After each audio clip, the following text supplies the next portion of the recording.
क्रांतिकारियों को जोहार।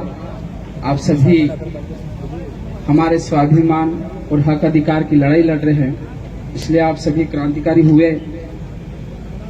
आज हमें अनुसूचित क्षेत्र आरक्षण मोर्चा के बिना तले हमारे अधिकारों की लड़ाई के लिए हम बांसवाड़ा की धरती पर इकट्ठे हुए हैं और मुझे जो टॉपिक दिया गया है या मैं जिस पर बोलना चाह रहा हूं, प्रशासनिक सेवाओं के बारे में।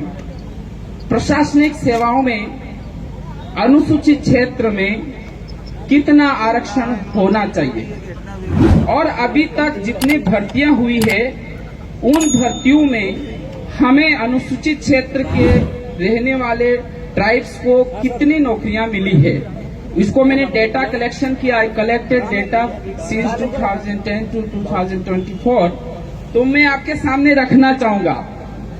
2010 के अंदर व्याख्याता भर्ती आई, उस भर्ती के अंदर 1000 पद हुए।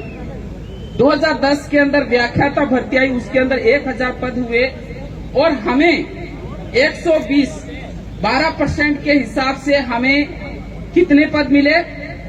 120 मिले पूरे राजस्थान के अंदर, क्योंकि 12% के हिसाब से 1000 का 120 होता है और हमें मिले 120। और 120 में से अगर हमें अनुसूचित क्षेत्र की बात करें तो हमें हमारे यहाँ से जीरो चयन हुआ, यानी कि हमारा कोई भी भाई सिलेक्शन नहीं हुआ। 1000 की भर्ती और उसमें से भी 120 की भर्ती में हमें एक भी चयन नहीं हुआ। 2011 के अंदर 1600 पद आए, पूरे राजस्थान की बात कर रहा हूं। लेक्चरार के अंदर 1600 पद आए और 1600 में से 12% के हिसाब से हम ट्राइबल को मिले थे राजस्थान के अंदर 192 पद। 192 में से हमारे अनुसूचित क्षेत्र में एक भी व्यक्ति लेक्चरार नहीं बना। ये डेटा है, it is authentic data. I collected this data and I am putting before you. मैं आपके सामने रख रहा हूं। ये सरकार क्या कर रही क्या नहीं कर रही, ये हकीकत है कि वास्तव में ये युवाओं के प्रति कितने समर्पित है, या युवाओं को आगे लाने के लिए कितने सचेत है, ये इसमें स्पष्ट नजर आ रहा है। व्याख्याता भर्ती 2013 के अंदर टोटल 4000 पद आए। व्याख्याता भर्ती लेक्चरर भर्ती 2013 के अंदर पूरे राजस्थान के अंदर टोटल 4000 पद हुए और 4000 के हिसाब से हमें एसटी को टोटल 480 मिले, 480। लेकिन अगर अनुसूचित क्षेत्र का प्रदर्शन देखा जाए, अनुसूचित क्षेत्र already the district Udaipur, Pratapgarh, Banswara, Dungarpur, Sirohi, these districts are called the scheduled districts. In this district nobody is selected in 2013 recruitment. कोई भी बंदा यहाँ से सिलेक्शन नहीं हुआ। हम उच्च प्रशासनिक सेवाओं में हमें 6.5 की मांग क्यों कर रहे हैं? क्योंकि अभी तक जितना भी रिपोर्ट देखा जा रहा है उस रिपोर्ट में हमारे साथियों का सिलेक्शन नहीं हो रहा है। और 2015 के अंदर टोटल 13,000 की वैकेंसी आई।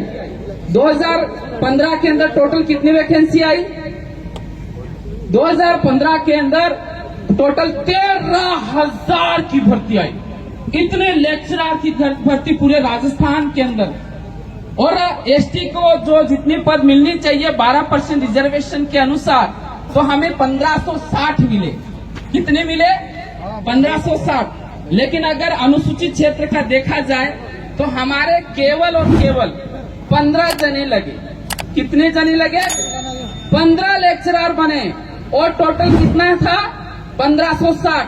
और 1560 के हिसाब से हमें कितना होना चाहिए? 6.5 के हिसाब से हमें कितने लेक्चरर यहाँ से लगने चाहिए थे?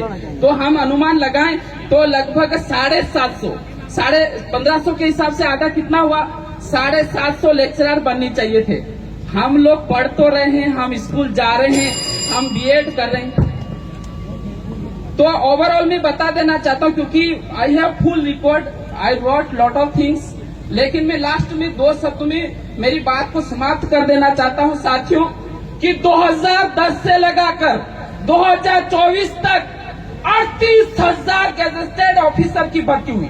38,000 गैजेटेड ऑफिसर की भर्ती हुई, भले उसमें लेक्चरर हो, डॉक्टर्स हो, जो भी हो, लेकिन 38,000 गजेटेड ऑफिसर में हमारे राजस्थान के अनुसूचित क्षेत्र को सिर्फ और सिर्फ 100 जनी रोजगार मिला या 100 जनी लेक्चरर में गए, बाकी किसी को नहीं मिला। और होना यह चाहिए था कि 8,000 लेक्चरर या गजेटेड ऑफिसर यहाँ से बनना चाहिए था।